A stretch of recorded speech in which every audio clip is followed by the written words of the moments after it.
이렇게 너를 보고 있으면 난 힘 맞추고 싶고 처음부터 아주 오랜 친구처럼 우린 어색함이 없었으니까 눈빛을 보면 난 알 수가 있어 아무런 네, 한 주간 대중들의 뜨거운 관심을 받은 연예계 사건 사고를 짚어보는 연예 상황판 코너 시작해보겠습니다. 이번 주도 많은 이슈들이 쏟아졌는데요. 백현주 동아방송예술대학 교수님 그리고 백성문 변호사 자리하셨습니다. 안녕하세요. 네, 안녕하세요.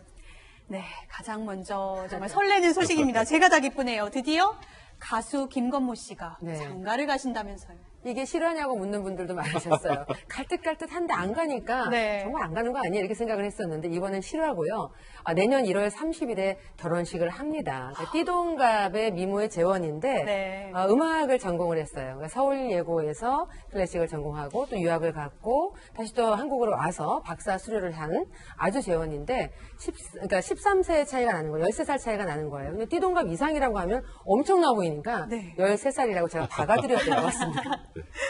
네, 사실은 처음에는 이 띠동갑 이상 나는 나이 차이 때문에 예비 처가에서도 조금은 걱정을 했다면서요. 그렇죠. 지금 김건모 씨가 51살, 그 다음에 지금 예비 신부가 38살이니까 지금 띠동갑을 넘어섰다는 말보다 13살이라는 표현을 쓰는 게 맞는 것 같은데 아무래도 조금은 걱정을 하셨겠죠. 그런데 일단 뭐 김건모 씨도 그렇고 예비 신부 장지연 씨도 음악을 계속 전공했던 사람이고 또 예비 장인이라고 얘기했죠. 창옥조 식에서도 음악인이다 보니까 이제 일단 공통분모가 굉장히 많았고요. 또 결정적으로 양가 모두 독실한 크리스찬이라고 합니다. 이런 여러 가지 공통분모 때문에 이 둘의 결혼을 아까 말씀하셨던 건 약간 망설일 수 있겠습니다만 흔쾌하게 받아들였다고 합니다.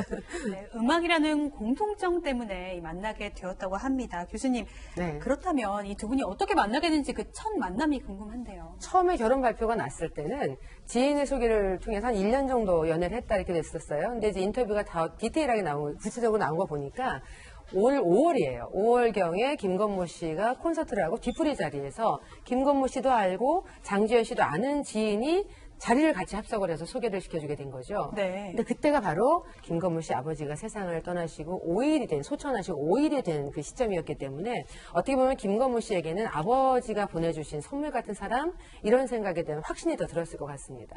네, 그러니까 이 사람이랑 결혼해도 되겠다. 특히 장지연 씨는 콘서트 뒤풀이에서 처음 만났는데 지인이 잘 어울리겠다고 생각해서 소개해줬다 이렇게 이야기를 했습니다. 네. 두 사람도 사실 처음 보고 네. 뭔가 이렇게 직감 같은 게 들었나 보네요. 선생님. 사실 지금 5개월 만난 지 5개월 만에 지금 뭐 이제 곧 1월 30일로 결혼을 할 정도면 거의 처음부터 양쪽 다 하트가 왔다고 봐야죠. 근데 이 장지연 씨는 처음에 김건모 씨를 봤을 때 이 좀 표현이 그런데 좀 측은한 느낌이 들었대요.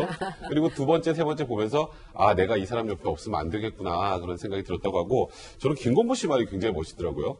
김건모 씨는 이제 본인이 항상 이제 혼자 계속 살아왔으니까 네. 처음엔 자꾸 밀어내려고 했었는데 어느 순간에 장지연 씨가 내 안에 들어와 있더라.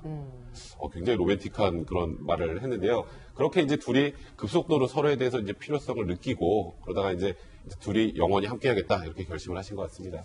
네, 김건모 씨의 예비 장인은 유명 원로 작곡가 겸 목사인 장욱조 씨인데요. 장욱조 씨도 이 두 사람의 만남과 결혼을 축하하면서 예비 사위 김건모 씨를 향한 사랑도 드러냈다고 합니다. 함께 들어보시죠. 건모 아버님이 소천하시고 그 빈 가슴에 이렇게 이제 모임이 있었는데 마치 그 자석에 초청을 받아가지고 갔는데 저희 딸이 그러는데 옆에서 위로해주고 싶고 감싸주고 싶고 도와주고 싶은 그런 마음이 들더랍니다. 저 남자는 내가 꼭 필요하겠다 그런 생각을 했답니다. 스타라 그래서 아주 사람들하고 기피하고 은둔하고 그런 사람이 아니고 늘 우리들의 주위에 오빠 같고 친구 같고 강하게 다가갈 수 있는 그런 연예인이라 아닌가. 그래서 그 이미지가 너무 귀엽고 좋았는데 그렇게 착하답니다. 정직하고 착하고 가난하고 소외된 사람들을 그냥 못 지나친대요.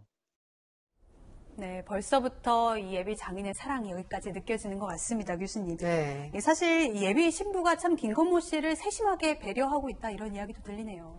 세심하게 배려를 하고 있는 것은 아무래도 연예계에 대한 이해가 일찍 가정생활 속에 있었기 때문이 아닌가 싶어요. 그러니까 예비 장인의 때 제가 조금 더 보충 설명을 드리면 작곡가일 뿐만 아니라 밴드를 결성했었고 유명 가수입니다. 고목나무였나요? 그 노래는 아마 드라마 OST로도 수록이 됐었고 대단한 가수셨죠. 그러니까 가수의 집안에서 성장을 한 분이기 때문에 배려를 더 할 수 있는 그런 마음이 있을 것 같고 특히 그 소주 부분에 대해서 좀 얘기를 드리고 싶은데 네. 김건모 씨 아마 예능에서 보신 분들 기억하실 거예요.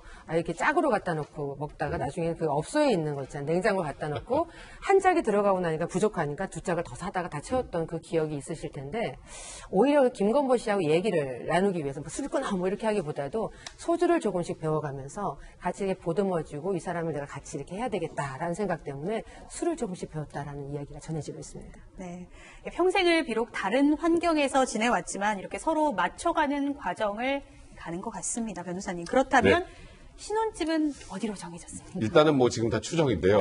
일단 한 기자 보도를 따르면 경기도권 일대에 주택을 하나 매입을 한 것 같은데 김건모 씨가 아마도 그곳에서 신혼집을 시작하지 않을까, 신혼생활을 시작하지 않을까 지금 얘기를 하고 있는데요. 김건모 씨가 굉장히 또 부동산을 많이 갖고 있어요. 거의 90억대 정도가 된다고 하는데 뭐 아파트도 한 채 있고 또 지금 뭐 용인구 수지 쪽에는 땅하고 건물도 좀 있고 오피스텔도 하나 갖고 있다고 하는데요. 저곳이 아니라 새로운 곳에서 신혼살이를 시작할 것 같습니다. 네. 아무래도 이제 결혼이 석 달 정도 남았다 보니까 아주 지금도 바쁘게 준비를 하고 있을 것 같습니다. 벌써 이제 결혼 후에 이 두 분의 계획까지 세워졌다면서요. 너무 이쁜 것 같아요. 나누는 거에 대해서 김건모 씨도 항상 생각을 많이 한다라고 전해지고 있는데 두 사람이 같이 의기투합을 했대요. 결혼하고 나서는 뭐 치과 버스, 뭐 미용 버스 이런 거를 해서 곳곳에 다니면서 좀 도움이 필요하신 분들에게 봉사를 하고자 하는 마음에 의견 일치를 봤다고 하니까요. 정말 아름다운 한 쌍의 커플이 탄생한다는 생각이 듭니다. 네. 그런데 결혼 후 이 발표 계획 중에 하나는 노래 작업이 포함되어 있는데 이번에는 예비 장인 어른을 위해서라는 노래면서요. 그러니까 지금 그 장인 어른이 노래를 굉장히 많이 만들었잖아요. 네. 근데 그 중에 왜 몰랐을까라는 노래를 김건모 씨 그렇게 좋아한다고 해요. 그래서 김건모 씨가 이 왜 몰랐을까를 아예 리메이크해서 발표할 지금 계획이라고 하고 또 장옥조 씨도 그렇고 김건모 씨도 그렇고 같이 한번 콘서트를 하는 것도 좋겠다 지금 이런 얘기까지 나오고 있다고 합니다. 네, 김건모 씨의 아주 가슴 따뜻한 결혼 이야기 짚어봤습니다. 다음엔 배우 삼희자 씨 이야기입니다. 교수님이 사실 이 삼희자 씨가 그동안 굉장히 오랜 세간 힘든 투병을 겪어오셨잖아요. 요즘 같은 환절기 좀 추워지는 때는 다들 남 얘기가 아니라고 생각이 드실 거예요. 네. 삼희자 씨가 아침 프로나 이렇게 예능 프로에 자주 나왔기 때문에 언제 아팠어? 이렇게 생각하시는 분들이 있는데 이분이 작년에 뇌경색으로 쓰러졌습니다. 네. 심지어 생방송을 하던 도중에 실려 나갔을 정도였고 그걸 기억을 못할 정도였다고 하니까 처음에는 온몸이 다 마비가 된 상태였고 움직이는 것이 어려웠고 그러니까 좀 과로가 문제였던 것 같아요. 그러니까 공연 때문에 지방을 다니고 하다가 다음날 생방송을 안 가야 되는 상황인데 생방송을 가겠다고 우겨가지고 방송을 했고 중간에 이제 병원을 가게 된 이런 상황이었는데 아무튼 그것이 방송을 타면서 지금 많이 회자가 되고 있습니다. 정말 뇌병색이라는 큰 병 때문에 삼희자 씨도 굉장히 힘드셨을 것 같은데 그런데 엎친 데 덮친 격으로 또다시 시련이 왔다면서요. 삼희자 씨가 아픈 걸 넘어서서 이제 큰아들이 후두암 판정을 받고요. 그래서 뭐 수술도 굉장히 오래 걸렸다고 합니다. 거기에다가 또 삼희자 씨의 남편이 넘어져서 거의 안면이 함몰될 정도의 수준의 큰 부상을 입었다고 해요. 그러니까 말 그대로 모든 게 엎친 데 덮친 격으로 이렇게 다가왔던 것인데 사실 그나마 이제 좀 다행인 건 좀 좋은 소식은 이 아들이 거의 암세포가 지금 없어진 상황이라고 봅니다. 거의 치료가 다 이루어져서 이제 조금씩 견뎌낼 수 있다 이렇게 말씀을 하고 계시네요. 그만큼 이 삼희자 씨도 이 삶에 대해서 여러 가지 생각을 하실 것 같은데 실제 당시에 아들 후두암을 알았을 때 눈물도 안 나왔고 제발 아들을 살려달라 기도했다 이렇게 이야기하셨습니다. 아무래도 이제 삶과 죽음에 있어서 누구보다 그 남다른 느낌을 가지고 있을 것 같습니다. 네, 저희가 나이를 먹으면서 부모님 생각을 많이 하잖아요. 네. 삼희자 씨도 그런 것 같아요. 그러니까 젊었을 때 활동이 너무 많다 보니까 아버지 임종도 못 지켰고 또 이후에 어머니 임종도 못 지켰는데 이제 노년기에 접어들어서 몸이 좀 힘들어지니까 가장 두고두고 마음에 한이 되는 것은 어머니가 생전에 탕수육이 먹고 싶다고 했을 때 탕수육을 마음껏 많이 못 사드렸던 거 그게 굉장히 마음이 아프고 그때 옛날에 이게 참견 창경궁이나 덕수궁에 그 꽃놀이 많이 가고 그랬잖아요. 네. 그랬을 때 어머니가 나도 이거 도시락 싸서 같이 꽃놀이 같은 거 가고 싶다. 이렇게 얘기했을 때 엄마가 뭐 가서 뭐 하냐고 이렇게 하고 안 모시고 갔던 거. 이것이 두고두고 이렇게 한이 되면서 자신 노년기를 좀 많이 되돌아보고 있는 걸로 보입니다. 사실 연기 인생에서 여러 가지 굴곡이 있었겠지만 네. 이번 역시도 잘 극복하시리라 믿습니다. 시청자들 입장에서는 하루빨리 다시 네. 이제 또 프로그램으로 또 연기로 뵙고 네. 싶을 것 같습니다. 일단 조금 전에 이제 뭐 다른 방송에서 화면으로 이제 한번 나오셨는데 네. 정식으로 뭐 드라마에 복귀하신 건 아니고요. 지금 연극 중이십니다. 그러니까 이 삼혜자 씨는 정말 천생 배우신 것 같아요. 그러니까 네. 정말 삶의 마지막 순간까지 무대에 있고 싶다는 그런 말씀도 하셨는데 이제 많이 괜찮아지신 것 같아요. 돌아오셔서 삼혜자 씨 같은 경우에 남편하고 57주년 지금 결혼 57주년입니다. 그래서 리마인드 웨딩까지 찍고 좀 행복한 가정생활을 하고 계신 것 같습니다. 네. 삼희자 씨의 근황까지 짚어봤습니다. 이번에는 정치 이슈에 이름을 올렸던 배우 이야기를 해볼까 합니다, 교수님. 배우 김영철 씨 이름이 등장했어요. 네, 아마도 이제 선거철이 다가오잖아요. 내년 총선을 앞두고 네. 여기저기서 아주 물밑 작업으로 영입을 많이 하고 있는 걸로 알고 있는데 일단 김영철 씨가 거론이 되면서 어제, 그제, 오늘까지 화제가 됩니다. 근데 김영철 씨가 한국당에 영입이 된다. 네. 인재 영입 발표가 있었잖아요. 영입이 된다더라. 이 이야기가 삽시간에 번지면서 실검에 오르고. 근데 거기에 대해서 김영철 씨는 사실 제안을 받은 건 맞다. 한 의원으로부터 제안을 받은 건 맞는데 내가 이 나이에 내 본업을 해야지 무슨 정치냐 바로 고사했다라고 해서 일단 진화는 바로 된 상태이긴 합니다. 네.